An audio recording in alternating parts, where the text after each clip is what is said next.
आदमी पार्टी के नेता दिलीप पांडे ने प्रेस वार्ता करते हुए उपराज्यपाल पर तीखा हमला बोला। मोटा मोटा जो प्रश्न है इस विषय को हमने एड्रेस किया माननीय जी महोदय की इस बैठक में, और हमने स्पष्ट कहा कि हम सबकी राजनीतिक भिन्नताएं चाहे जो भी हो, जब दिल्ली की जनता की हक की बात है तो बाबा साहब की लिखी हुई किताब से, संविधान से सहमत होने की आवश्यकता है। एक दूसरे से भले मैं सहमत हूं, और इस बात को हमने साफ साफ कहा कि चुनी हुई सरकार के कामकाज में हस्तक्षेप करना यानी संविधान में हस्तक्षेप करने के बराबर है। आप सुप्रीम कोर्ट और दिल्ली के और देश के जो संविधान है उसने जो अधिकार दिल्ली की सरकार को दिए हैं, आप उसमें इंटरवीन कर रहे हैं। वो न करके अगर हम अपनी अपनी जिम्मेदारियों को समझ के अपने अपने हिस्से की ईमानदारी बरत लें,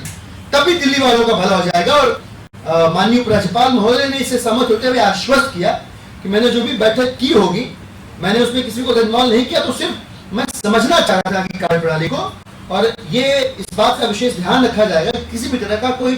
राजनीतिक टकराव का कोई सेंटर न बने। हमने तो उसे ये भी कहा कि सर राजनीतिक टकराव है नहीं, दिल्ली की जनता के हक के लिए हम लोगों को अगर किसी के हाथ पैर भी पकड़ने पड़े हम उसके लिए तैयार बैठे। शेप करके हम किसी भी तरह का रचनात्मक या कंस्ट्रक्टिव मैसेज नहीं दे रहे दिल्ली वालों को या दिल्ली वालों के जनादेश को। हमें अच्छा लगा कि एलजी साहब इन तमाम बातों से सहमत से थे। उन्होंने कहा कि मैं आपकी पीड़ा समझता हूं, उन्होंने यह भी कहा कि मैं भी जानने समझने की कोशिश कर रहा हूं,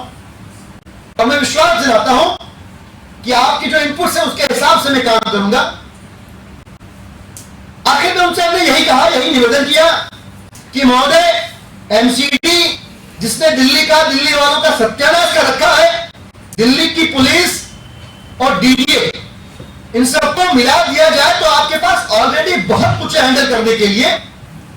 लिहाजा आपसे करबद्ध प्रार्थना है कि दिल्ली की सरकार के अधीन आने वाले विभाग, दिल्ली सरकार की कामकाज, इसमें आग्रहपूर्वक कहते हैं कि कोई हस्तक्षेप न करें, और आप एमसीडी, दिल्ली पुलिस, डीडीए दुरुस्त कर लें तो भी बहुत बड़ा काम हो जाएगा, बहुत बड़ा एहसान हो जाएगा दिल्ली वालों के ऊपर। ये मोटा मोटा हम उनसे आग्रह निवेदन करके आए हैं, जिससे और जो बातचीत हुई, सहमति बनती भी लगी इस विषय पे। उन्होंने सहमत होते हुए हमसे कहा कि आप आश्वस्त रहें, हम इस हिसाब से काम करेंगे कि हम दिल्ली का हक उसे दे पाए, दिल्ली वालों की जनता के हित के काम कर पाए, और एमसीडी, डीडीए और दिल्ली पुलिस के कामकाज को देखने, समझने और करीब से उसको समझ के उसका निवारण करने के लिए हम सब विधायकों ने उनको साथ चलने का भी आग्रह किया। विधानसभाओं में उन्हें आमंत्रित किया, उस आमंत्रण को भी उन्होंने अपनी मौखिक सहमति दी और कहा कि भविष्य में हम आप लोगों के साथ जनता के बीच में भी जाएंगे। हमारे साथ बुराड़ी के विधायक संजीव साहब दिल्ली की जनता के प्रति जवाबदेह है,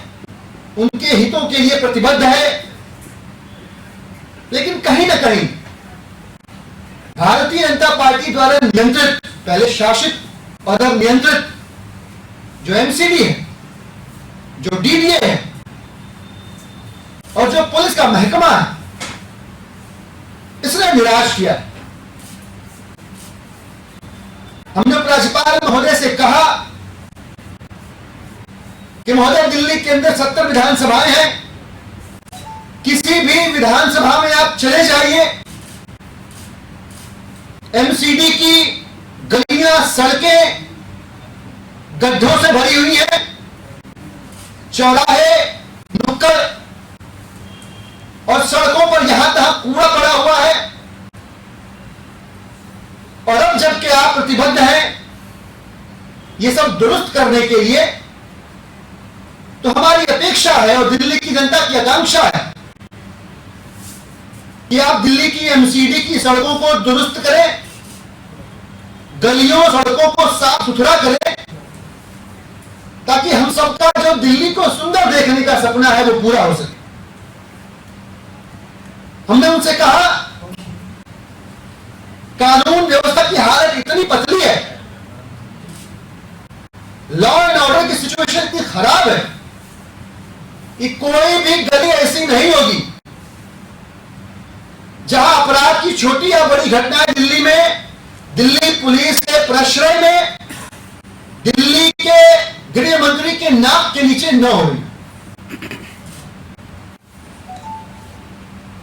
डीडीए 100% उसमें नाकाम रही है अपने नीतिगत निर्णयों की वजह से और भ्रष्टाचार की वजह से। तो हमने एलजी साहब से कहा कि महोदय, सुप्रीम कोर्ट और संविधान ने एक दायरा तय किया हुआ है और हमको और आपको अपनी राजनीतिक मतभिन्नताओं के